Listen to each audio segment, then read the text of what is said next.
ఏదైనా కానీ అర్థమైందా?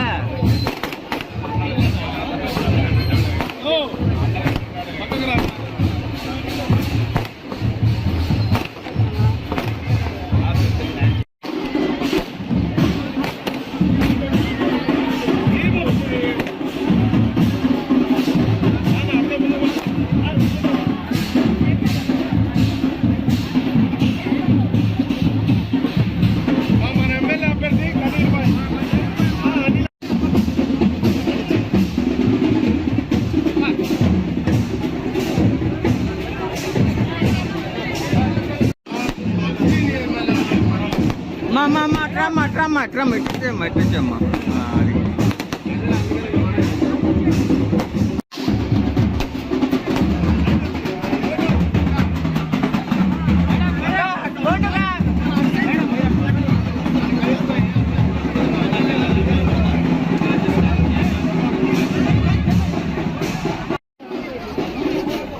రాబాకమ్మా అడ్డు రాబాకమ్మా.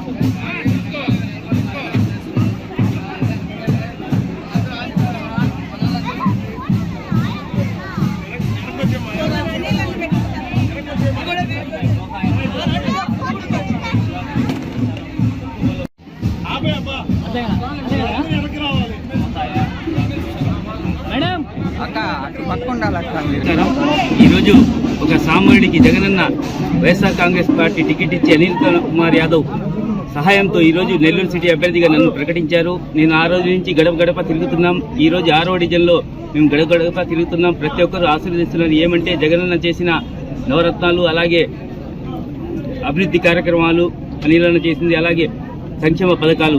ఈరోజు మనకు ప్రతి ఒక్కరు ఎక్కడ పోయినా ప్రతి ఒక్కరు ఆస్వాదిస్తున్నారు. ఏమంటే ప్రతి ఒక్క ఇంట్లో ఏదో ఒక లబ్ధి పొంది ఉన్నారు. ప్రతి ఒక్కరు ఆశీర్వదిస్తున్న తప్పకుండా వైఎస్ఆర్ కాంగ్రెస్ పార్టీని మళ్ళీ జగన్మోహన్ రెడ్డిని సీఎం చేసుకుంటారని, అలాగే నెల్లూరు సిటీ నుంచి ఒక సామాన్యునికి అవకాశం ఇచ్చారు. ప్రతి ఒక్కరు సామాన్యులందరూ నేను అందుబాటులో ఉంటా, వాళ్ళందరూ ఆశీర్వదిస్తున్నారు. తప్పకుండా మంచి మెజార్టీతో గెలిపిస్తారని, అలాగే ప్రతి ఒక్కరు ఇక్కడ ఈరోజు ఒక ఎన్టీ మనీ వచ్చి ప్రతి ఒక్కరు తిరుగుతున్నారు. టీడీపీ వాళ్ళు ఏమంటే మేము అభివృద్ధి చేశాం, ఇంతో లక్షల కోట్లు ఖర్చు పెట్టామని చెప్తున్నారు. ఈరోజు నెల్లూరు సిటీలోనే కనీసం 1200 కోట్లతో అనిలన్న అభివృద్ధి చేశారు. ఇక్కడ మీరు చూస్తున్నారు, 4వే కానీ, జాఫర్సా కాలువ, రివిట్ కాలువ కానీ, అలాగే పెన్నా బ్యారేజ్ కానీ, అలాగే ఫ్లైఓవర్ కానీ, అలాగే 4వే కానీ, ఇలాగా చెప్పుకుంటూ పోతే ఎన్నో ప్రతి ఒక్క వార్డులో ప్రతి ఒక్క గొంతులో సిమెంట్ రోడ్లు వేసుకుంటూ ఈరోజు ముందుకు పోతున్నాం. ఒక సచివాలయ వ్యవస్థ తెచ్చి దాంట్లో వాలంటీర్ వ్యవస్థ ఒకటి తెచ్చి ప్రతి ఒక్క ఇంట్లో ఏదో ఒక సంక్షేమ కార్యక్రమాలు జరుగుతున్నాయి. ప్రతి ఒక్కరు లబ్ధి పొందుతున్నారు, ప్రతి ఒక్కరు ఆశీర్వదిస్తున్నారు. వైఎస్ఆర్ కాంగ్రెస్ పార్టీని తప్పకుండా మంచి మెజార్టీతో గెలుపుతారని మనస్ఫూర్తిగా కోరుకుంటున్నాను. దాంతోపాటు ఇక్కడ నారాయణ గారు ఉన్నారు. ఆయన నేను అభివృద్ధి సృష్టికర్త, నేను వచ్చిన తర్వాత అభివృద్ధి చేశానని చెప్తాడు. కొంచెమైనా ఆలోచన ఉండాలి. చెప్పేవాళ్ళు ఎటువంటి వాళ్ళు అన్నది వినేవాడి లోకమైనప్పుడు ఎట్టయినా చెప్తారు అనుకోవాలి. మీ అందరికీ నేను స్పష్టంగా చెప్తా ఉన్నా, ఆయన ప్రధానంగా చెప్పేది 2 పాయింట్స్నే చెప్తారు. ఒకటి water facility, 2 under ground drainage. Under ground drainage నెల్లూరుకి ఈయనే పరిచయం చేసినట్టు మీకు ఒకటి చెప్తాను నారాయణ గారు. 1951లోనే 14 డివిజన్స్లో నెల్లూరు అండర్ గ్రౌండ్ డ్రైనేజ్ ఈ రోజుకి కూడా ఉంది. 1971 నుంచి మనం ఇంప్లిమెంట్ చేస్తా ఉన్నాం. మీరు కొత్తగా వచ్చిన తర్వాత ఆ మిగిలిన డివిజన్స్ లో ఏర్పాటు 1951లో మన టెక్నాలజీ రోజుల్లోనే అద్భుతంగా మనము అండర్ గ్రౌండ్ డ్రైనేజ్ ఏర్పాటు చేస్తే, మీకు టెక్నాలజీ వచ్చిన తర్వాత మీరు అండర్ గ్రౌండ్ డ్రైనేజ్ పెడితే రోడ్లని పాడు చేసి లోపల పైప్ లైన్లు వేసి ఆ పైన మళ్ళీ రోడ్లు వేయడానికి మొత్తం లోడ్ వేసేటప్పటికి మొత్తం అస్తవ్యస్తం అయిపోయి అక్కడ వాటర్ పైప్స్ కానీ అండర్ గ్రౌండ్ డ్రైనేజ్ నుంచి ఇంటికి ఇచ్చే కనెక్షన్స్ కానీ మొత్తం డిస్టర్బ్ అయినాయి.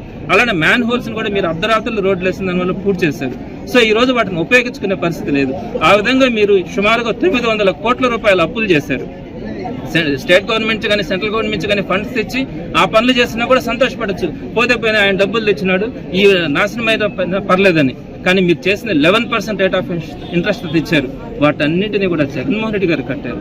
అసలు ఏం అభివృద్ధి చేశారని ఏం మాట్లాడుతున్నారని మీరు అర్థం కాలేదు. మనం చేసినటువంటి అభివృద్ధి గురించి నేను ఇందాక కూడా ఎక్స్ప్లెయిన్ చేశాను.